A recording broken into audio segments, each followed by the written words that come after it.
Hi friends, welcome to Chami's kitchen. എല്ലാവർക്കും സുഖമാണല്ലോ. ഇന്ന് നമ്മൾ തയ്യാറാക്കുന്നത് വളരെ ടേസ്റ്റി ആയിട്ടുള്ള നല്ലൊരു പെപ്പർ ചിക്കനാണ്.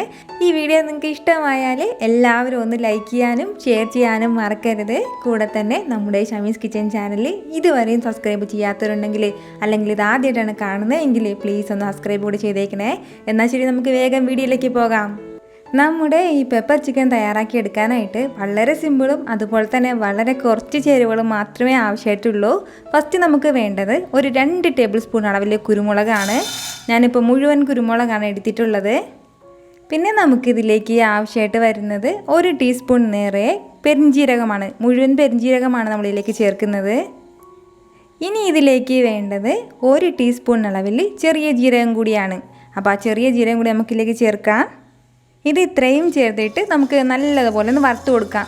1 മിനിറ്റിനകത്ത് മാത്രം ഒന്ന് നന്നായിട്ടൊന്ന് വറുത്ത് കൊടുത്താൽ മതിയാവും. മീഡിയം ഫ്ലെയിമിൽ വെച്ചിട്ട്, തീരെ മീഡിയം ഫ്ലെയിമിലേക്ക് വെക്കരുത്, എങ്കിൽ പിന്നെ പെട്ടെന്ന് കരിഞ്ഞിട്ട് പോവും. നന്നായിട്ടൊന്ന് വറുത്തെടുത്താൽ മാത്രം മതിയാവും. ഇനിയിപ്പോൾ ഈ മുഴുവൻ പെരിഞ്ജീരകവും കുരുമുളകും ഒന്നും ഇതുപോലെ ഇല്ലയെന്നുണ്ടെങ്കിൽ നമുക്ക് പിന്നെ പൊടി ചേർത്താലും മതിയാവും. ആ പൗഡർ ആണെന്നുണ്ടെങ്കിൽ ഈ സമയത്ത് ഇങ്ങനെ വറുത്തെടുക്കേണ്ട ആവശ്യമില്ല. നല്ലതുപോലെ നമ്മുടെ കുരുമുളകും അതുപോലെ തന്നെ പെരിഞ്ജീരകമൊക്കെ നന്നായിട്ടൊന്ന് ഫ്രൈ ആകുമ്പോഴത്തേക്കും നല്ലൊരു ഫ്ലേവർ ഇങ്ങനെ ഉണ്ടാവും. അപ്പോൾ അതുപോലൊരു ഫ്ലേവർ ഉണ്ടാകുമ്പോഴത്തേക്കും പിന്നെ നമുക്ക് ഇതൊരു ചെറിയൊരു ബൗളിലേക്ക് മാറ്റാം. ഇനി നമുക്ക് ചെറുതായിട്ടൊന്ന് ചൂട് മാറിയതിന് ശേഷം ഒരു മിക്സിയുടെ ജാറിലിട്ടിട്ട് നന്നായിട്ട് ഇതൊന്ന് പൊടിച്ചെടുക്കണം. ഞാനിപ്പോൾ ഇതുപോലെ ചെറിയൊരു ബൗളിലേക്ക് മാറ്റിയിട്ടുണ്ട്. ഇനി നമുക്കിതൊന്ന് ചെറുതായിട്ട് തണുത്തതിന് ശേഷം ഒന്ന് മിക്സിയുടെ ചെറിയ ജാറിലിട്ടൊന്ന് പൊടിച്ചെടുത്താൽ മതിയാവും. എന്നാൽ ശരി, നമുക്ക് നമ്മുടെ പെപ്പർ ചിക്കൻ പെട്ടെന്ന് തന്നെ ഒന്ന് തയ്യാറാക്കി തുടങ്ങാം. ഇതേ സെയിം കടായിലേക്ക് തന്നെ ഞാനിപ്പോൾ ഒരു 3 ടേബിൾ സ്പൂൺ അളവിൽ എണ്ണ ചേർത്ത് കൊടുക്കുകയാണ്. അപ്പോൾ വെളിച്ചെണ്ണയാണെന്നുണ്ടെങ്കിൽ അത്രയും നല്ലത്, അല്ലാന്നുണ്ടെങ്കിൽ സൺഫ്ലവർ ഓയിൽ എടുത്താലും മതിയാവും. എണ്ണ ഒന്ന് നന്നായിട്ട് ചൂടായിട്ട് വരുമ്പോഴത്തേക്കും പിന്നെ നമുക്കിതിലേക്ക് വേണ്ടത് ഒരു 2 ചെറിയ ഏലയ്ക്ക, ഒരു 3 ഗ്രാമ്പു, അതുപോലെ തന്നെ ഒരു ചെറിയൊരു പീസ് കറുവാപ്പട്ട. അപ്പോൾ ഇത്രയും ചേർത്ത് കൊടുക്കാം. ഇത് ഇത്രയും ആയിക്കഴിഞ്ഞാൽ പിന്നെ നമുക്കിതിലേക്ക് ചേർത്ത് കൊടുക്കേണ്ടത് ചെറിയ ഉള്ളിയാണ്. ഞാനിപ്പോൾ ഒരു 50 ഗ്രാം അളവിൽ ചെറിയ ഉള്ളി ഇതുപോലെ എടുത്തിട്ട് ചെറുതായിട്ട് അരിഞ്ഞെടുത്തിട്ടുണ്ട്. അപ്പോൾ അത് ഇതിൻ്റെ കൂടെ ചേർത്ത് കൊടുക്കാം. ചെറിയ ഉള്ളി ചേർത്ത് കൊടുത്തതിന് ശേഷം നമ്മൾ നല്ലതുപോലെ ഒന്ന് വഴറ്റി കൊടുക്കണം. നമ്മുടെ ഉള്ളിയെല്ലാം നന്നായിട്ടൊന്ന് വഴണ്ടിയിട്ട് വരണം. ഇതെപ്പോഴും ചെറിയ ഉള്ളിയിൽ തയ്യാറാക്കുമ്പോഴത്തേക്കും ഒരു പ്രത്യേക ടേസ്റ്റാണ്. അതിൻ്റെ പേരിലാണ് നമ്മൾ ഈ ചെറിയ ഉള്ളി എടുത്തിട്ടുള്ളത്. ഇനിയിപ്പോൾ ചെറിയ ഉള്ളി ഇല്ലയെന്നുണ്ടെങ്കിലും മാത്രം സവാളയിലും തയ്യാറാക്കാവുന്നേ ഉള്ളൂ, വലിയ കുഴപ്പമൊന്നും ഉണ്ടാവില്ല. പിന്നെ നമ്മുടെ ഫേസ്ബുക്ക് പേജും ഇൻസ്റ്റാഗ്രാമും ഒന്നും ഇതുവരെയും ഫോളോ ചെയ്യാത്തവരുണ്ടെങ്കിൽ ഒന്ന് പെട്ടെന്ന് തന്നെ ഒന്ന് ഫോളോ ചെയ്തേക്കണേ. ഒരുപാട് പേർക്ക് അറിയില്ല നമ്മുടെ ഇൻസ്റ്റാഗ്രാമും ഫേസ്ബുക്കും ഒന്നും. അപ്പോൾ ഫേസ്ബുക്ക് പേജ് ഉള്ളവർ ഉറപ്പായിട്ടൊന്ന് ഫോളോ ചെയ്തേക്കണം. അതിൻ്റെ ലിങ്കൊക്കെ ഞാൻ ഡിസ്ക്രിപ്ഷൻ ബോക്സിൽ കൊടുത്തിരിക്കാം.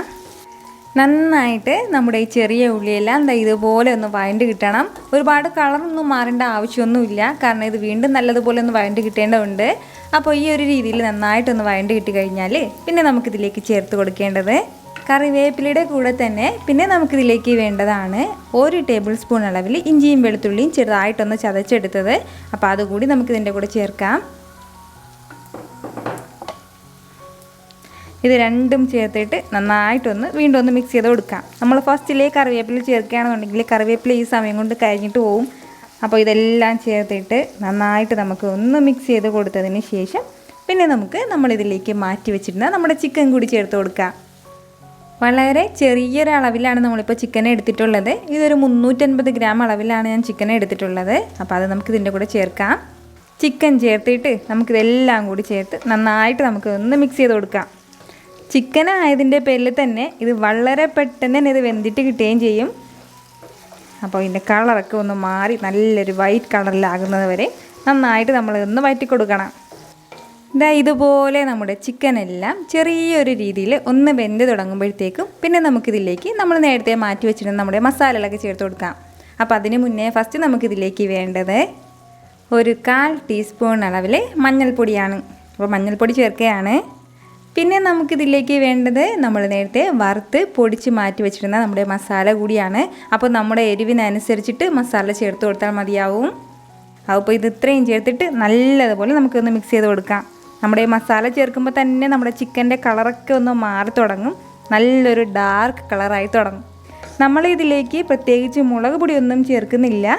ഈ കുരുമുളകിലാണ് നമ്മൾ ഈ പെപ്പർ ചിക്കൻ തയ്യാറാക്കി എടുക്കുന്നത്.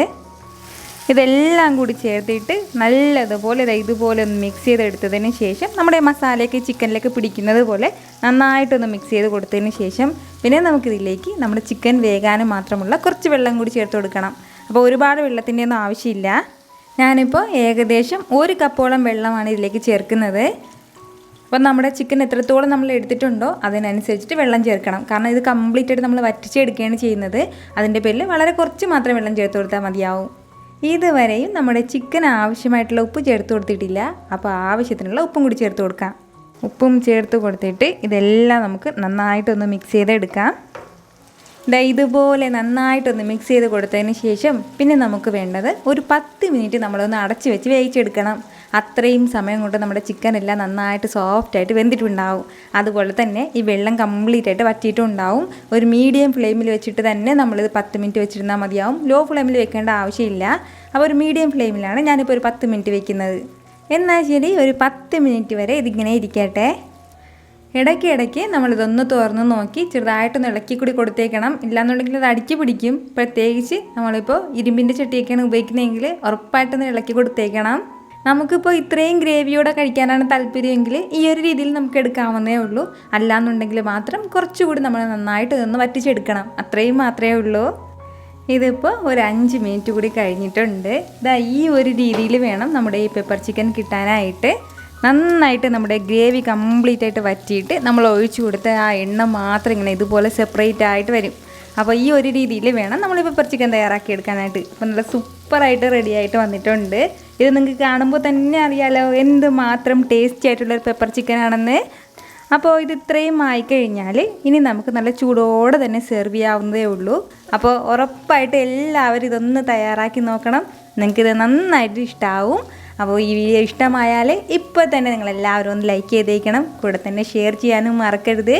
ഇതൊന്ന് ട്രൈ ചെയ്ത് നോക്കിയതിന് ശേഷം അതിൻ്റെ ഫീഡ്ബാക്ക് എനിക്ക് മറക്കാതെ അറിയിക്കുകയും വേണം. അപ്പോൾ വീണ്ടും നല്ലൊരു ഉഷാർ വീഡിയോ ആയിട്ട് വരുന്നവരേക്കും എല്ലാവരും ഹാപ്പി ആയിട്ടിരിക്കുക, സന്തോഷമായിട്ടിരിക്കുക, എല്ലാവരും സേഫ് ആയിട്ടിരിക്കണം. Take care dear friends.